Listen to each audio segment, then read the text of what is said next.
आज है 10 फरवरी 2024 दिन शनिवार। नमस्कार, मैं हूं गीतिका पांडे। चलिए देखते हैं झारखंड की 15 फटाफट बड़ी खबरों को। 5 लोगों को भारत का सर्वोच्च सम्मान मिलने से दिशोम गुरु शिबू सोरेन को भी देने की उठी मांग। पूर्व प्रधानमंत्री पीवी नरसिम्हा राव, पूर्व प्रधानमंत्री चौधरी चरण सिंह, पूर्व प्रधानमंत्री लालकृष्ण आडवाणी, बिहार के पूर्व मुख्यमंत्री कर्पूरी ठाकुर और हरित क्रांति के जनक एमएस स्वामीनाथन को भारत रत्न देने की घोषणा के बाद झारखंड के पूर्व मंत्री मिथिलेश कुमार ठाकुर ने दिशोम गुरु शिबू सोरेन को भी भारत रत्न देने की मांग की है। पलामू वासियों को आज सीएम देंगे सौगात, रखेंगे कई प्रोजेक्ट की आधारशिला। मुख्यमंत्री चपाई सोरेन आज पलामू वासियों को सौगात देंगे। वे सोन कोयल औरंगा पाइपलाइन प्रोजेक्ट की आधारशिला रखेंगे। ये प्रोजेक्ट 436 करोड़ रुपए का है। इस प्रोजेक्ट से पलामू के 11 प्रखंडों को सीधा फायदा होगा। इस प्रोजेक्ट के तहत सोन नदी, कोयल नदी और औरंगा नदी से पानी लेकर पलामू के 13 विभिन्न जलाशयों को पानी से भरा जाएगा। झारखंड कैबिनेट की बैठक 12 फरवरी को होंगे कई अहम निर्णय। झारखंड कैबिनेट की बैठक 12 फरवरी को रांची स्थित झारखंड मंत्रालय में होगी। इसकी अध्यक्षता मुख्यमंत्री चपाई सोरेन करेंगे। इसमें कई अहम निर्णय लिए जाएंगे। मंत्रिमंडल सचिवालय एवं निगरानी विभाग के मुताबिक कैबिनेट की बैठक 12 फरवरी 2024 को अपराह्न 4 बजे से होगी। झारखंड के 2703 सब इंस्पेक्टर का तबादला, जानिए क्या है इलेक्शन कनेक्शन। झारखंड सरकार ने पुलिस विभाग में बड़े पैमाने पर ट्रांसफर पोस्टिंग की। 2703 सब इंस्पेक्टर्स का ट्रांसफर किया गया। ये सभी सब इंस्पेक्टर झारखंड के अलग अलग 24 जिलों में पदस्थापित थे।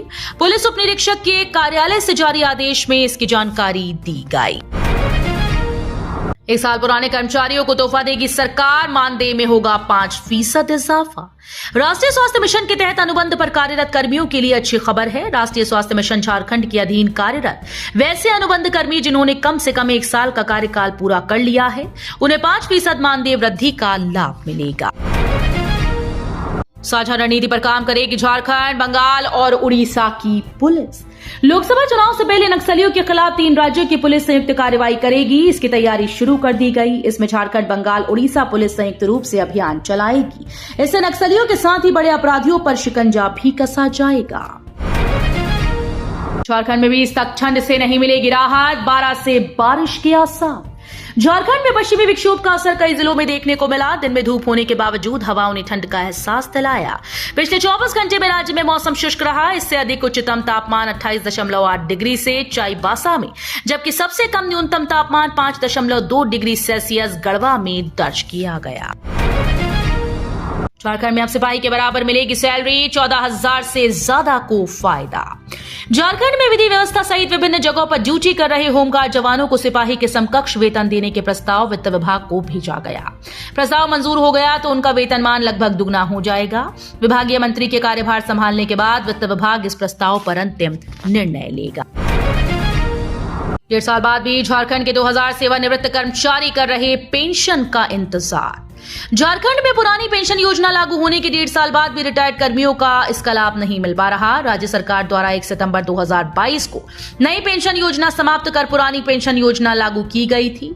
इसके तहत 1 सितंबर 2022 के बाद सेवानिवृत्त कर्मियों के साथ साथ 1 दिसंबर 2004 से 1 सितंबर 2022 के बीच सेवानिवृत्त कर्मियों को भी पुरानी पेंशन का लाभ देने का निर्णय लिया गया था। झारखंड कर्मचारी आयोग ने कई पदों के लिए निकाली वैकेंसी। झारखंड में सरकारी नौकरी की चाहत रखने वालों के लिए बड़ी खबर है। दरअसल जेएसएससी ने कनिष्ठ अनुवादक की नियुक्ति के लिए विज्ञापन जारी कर दिया। रिक्त पदों की कुल संख्या 13 है। जारी विज्ञापन के अनुसार आवेदन की प्रक्रिया 21 फरवरी से 20 मार्च तक चलेगी।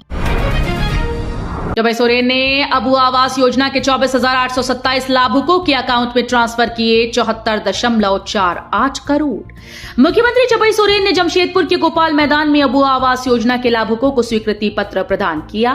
इतने लाभुकों के लिए 74.48 करोड़ रुपए सरकार ने जारी कर दिए हैं। योजना की पहली किस्त भी मुख्यमंत्री ने लाभुकों के अकाउंट में डीबीटी के जरिए ट्रांसफर की गई। कोल इंडिया मैराथन में दौड़ेंगे 8,000 प्रतिभागी।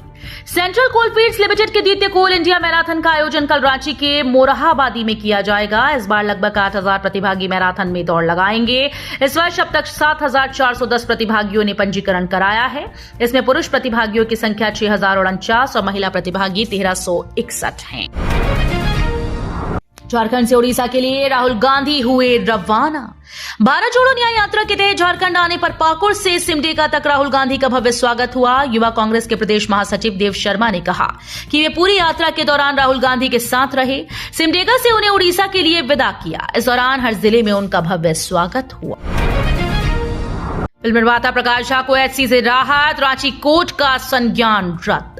फिल्म निर्माता और निर्देशक प्रकाश झा को झारखंड हाई कोर्ट से बड़ी राहत मिली। उनके खिलाफ रांची सिविल कोर्ट में लिया गया संज्ञान और चल रही आपराधिक प्रक्रिया को रद्द कर दिया गया। जस्टिस एसके द्विवेदी की अदालत ने प्रकाश झा समेत 5 अन्य की याचिका पर सुनवाई करते हुए संज्ञान और आपराधिक मामले को रद्द कर दिया है।